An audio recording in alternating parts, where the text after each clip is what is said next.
Hi everyone, in front of me I've got Sony Xperia 10 Mark VI, and let me share with you how to change video resolution on this device. So let's start with opening the camera app and switch to the video mode. It should be on the right side from the photo one, and if you can see the red color inside the shutter button, it means that for sure you're on the video mode.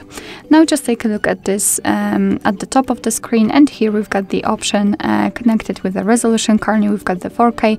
After tapping on it, we can change it to HD, then FHD, and then again 4K. So we've got three different options. This is how to change the resolution. If you can see the specific resolution here, it means that it has been applied and your device will record videos in chosen resolution.